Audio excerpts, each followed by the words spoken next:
If you're close to age 60 with around $1 million, you're probably starting to think about retirement. And a lot of people just aren't sure when they can. Today in this video, we're going to go over how you can retire with $1 million at age 60. And if you feel like you just don't have enough or this money isn't going to last, I want to show you this year you actually have more than double just about the average retirement savings. And if that doesn't do it for you, about 5 times close to the median retirement savings. So it can be done. My name is Daniel McCluskey, founder of McCluskey Financial, and we're going to go over 3 very simple steps to get this accomplished.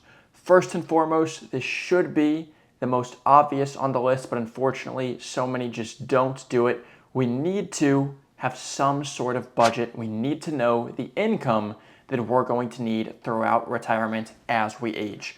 So first and foremost, that's going to be our monthly expenses. We're going to break this up into 3 different categories here. And you can do more if you prefer. We're just going to keep it pretty simple in this example. So we need our monthly expenses. Then we should also calculate and keep this separate is usually going to be the better way to do it, just so we don't try and combine the two. But our annual expenses, that's things maybe like travel, maybe a subscription that renews annually, all of these sorts of things. And then finally, in the latter years of our retirement, if we'd like to have this covered, we want to look at our long-term care expenses, especially if we don't have long-term care insurance. So that, I'm just going to put a little note here. We're just going to double our required income in the last 2 years in this example we're going to look at, just for simplicity's sake. Of course, this could be different. Now, if our monthly expenses were, for example, around $3,000 a month, and our annual expenses were, just to keep this at a round number, we're going to say $14,000 a year, that will put us at, between the two of this, $50,000 a year. Currently, of course, that's going to increase with inflation.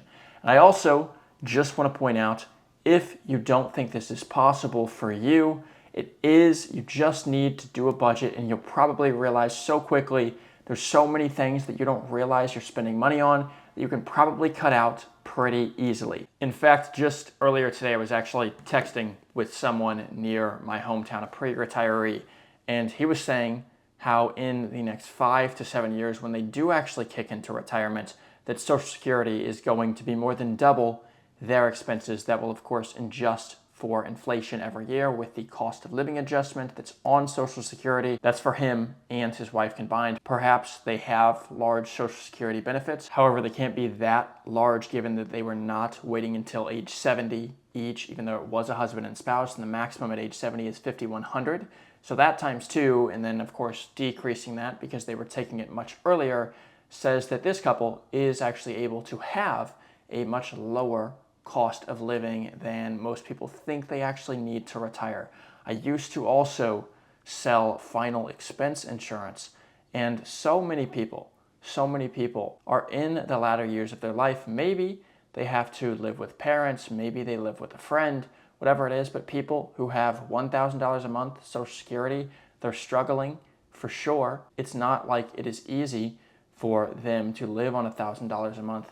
But the point is that there's so many Americans that are doing that. You saw the average amount of savings that a 60-year-old has. You also saw the median are in retirement or no longer working. There's obviously a way that they're getting it done, even if it is difficult. And that is on the far end of the stick with people who are getting $1,000, $1,500 a month, and that's it. So if you have the $1 million, just a little perspective there for you, it's definitely doable. If you lower your expenses, you don't have to lower them all the way down that low, but it's just something to consider. So write out everything that you have. I'd go back through your statements, if it's a credit card company, if it's your bank, whatever it is, and just see how much did I actually spend last year and on what? And is it possible to just go through and cut out some things that really, in the long haul, would make a big difference? You just might be shocked on that one. Also, your annual expenses, keep those in mind. That's why I recommend actually going back through and factoring in, well, I only live on $3,000 a month. However, we also have to help a son with a wedding, for example, coming up. Maybe we want to take a trip to go and visit family. Maybe we travel for the holidays. Those sorts of things, if those are non-negotiables to you, we need to make sure we factor those in to our retirement. From there, we now know our expenses. We know the amount of money that we need. We just need to find out how much income we need accounting for inflation. So if it was $50,000 in the first year, that would inflate each year. Let's just say it's 3%. And now let's look at, I want to pull up here, this is a chart showing if we needed this much income, so the 50,000, and then adjusted for inflation, 3% a year, up until age 90. Of course, this could go farther, it could be shorter, just a hypothetical here, but this is how much we would need to pull from the $1 million every single year. So is it possible to pull this much? The next step, step number 2, is going to be to factor in Social Security. So we can do that by seeing what the difference would be if we took that earlier. We're going to look at just age 62 and then 67. It'd be somewhere in the middle if you took it in between then. And of course, if you waited to take it until age 70, then it would be on the opposite side of 67.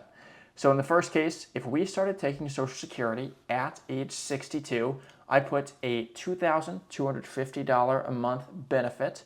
Of course, yours could be larger or smaller. You need to make sure you check with SSA.gov and look at your projection there based on when you can take it. Then this is how much money we would need to pull from our actual retirement account. So if we had $1 million, that's how much we would need to pull. One other thing, this is how much you would need to pull after taxes. If you have $1 million, but it's all in a 401k, if it's all in a traditional IRA, that money is going to be taxed when you pull it out. So you need to factor this in and see, even though it looks like I can pull out, say, $70,000, how much is that actually after tax? And tax rates could, of course, change in the future. So this is important to keep in mind, not just kind of riding on the very edge of things and hoping the tax rates don't rise in the future. With that in mind, now that we know that this is post-tax dollars that we would need to pull out, we have at age 62, if we were taking Social Security, we can see here the projection. So all the way down to only $26,000. At that point, Social Security currently has a cost of living adjustment rider that's going to continue to adjust each year for inflation.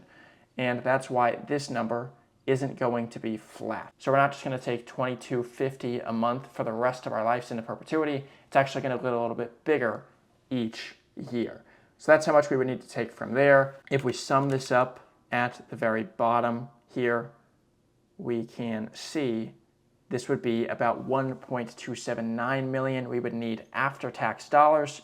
And if we waited to take Social Security until age 67, in these beginning years, you can see we're gonna have to pull more, especially these 5 years here, than we would if we took it at age 62.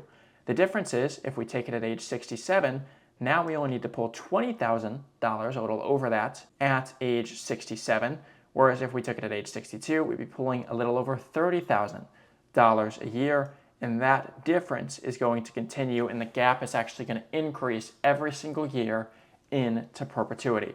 If that was the case and we drag this over, we would only be taking $1.1 million as opposed to closer to 1.3. That doesn't necessarily mean it's better to wait until age 67 to take it.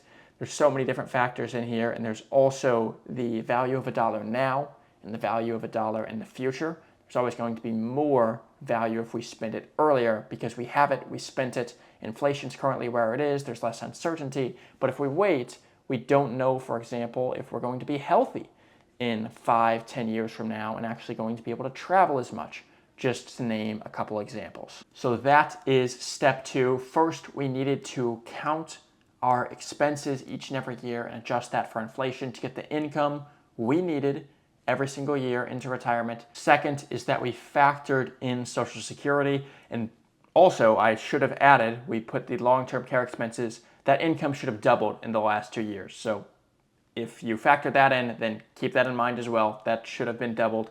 That's my mistake, but it wouldn't make too much of a difference there. I just want to include that as a little caveat. And third and finally, now we just need our withdrawal strategy. Now, most advisors, or the standard in the industry, is going to be the 4% rule. This here is from CNN Business. I found this online, so that's unfortunate. However, the most commonly recommended is the 4% rule, which means you spend 4% of your portfolio every year, and it adjusts for inflation.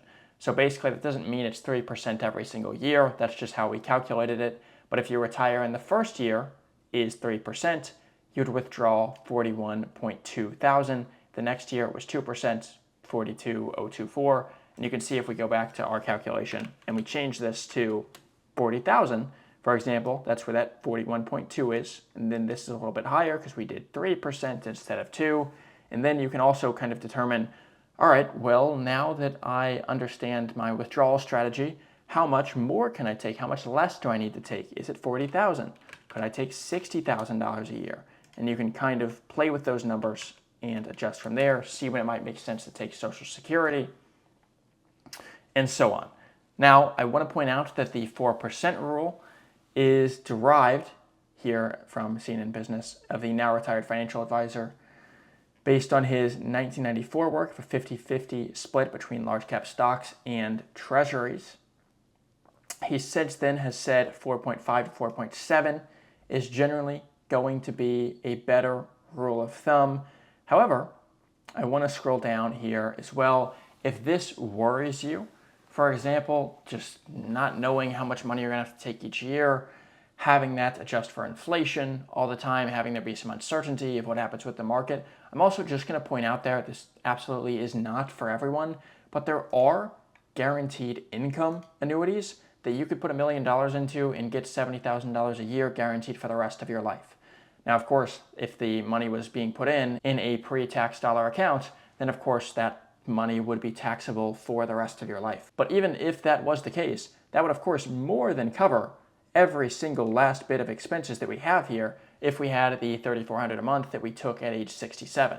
So when you factor in Social Security, and if even disregarding any sort of strategy you would use with the market, and just said, hey, I'm just going to do this income annuity, which again isn't advisable for all people, but just for example's sake, if you did that, you would be more than fine if your expenses were as low as $50,000 while you were retiring at age 60. It's all just a matter of what those expenses are. How can you get them down? Can you move if that's necessary? How important is retiring to you? Are you looking to travel in retirement? If so, maybe it does make sense to retire earlier as opposed to later. But just know, with the withdrawal strategy, there are options. If you're nervous about it, if you're confused about the market, if you're looking at everything that's going on with Trump's tariffs, right now there's a lot of uncertainty and you just want guarantees, that's also an option. Again, if you did something like that, keep in mind you're not doing it for the returns. You're definitely going to, not definitely, but most likely going to return much worse than if money was in the market. But that's not why people do guaranteed strategies. It's more so, or it's not why they should do guaranteed strategies at least. It's more so for the guarantees and the peace of mind that comes along with that. So hopefully this video was helpful. If you did enjoy, be sure to subscribe. At least videos 3 times a week. I also do a live stream once a week going into more detail, all things retirement, different retirement strategies. Subscribe, and I will see you in a future video. Bye-bye.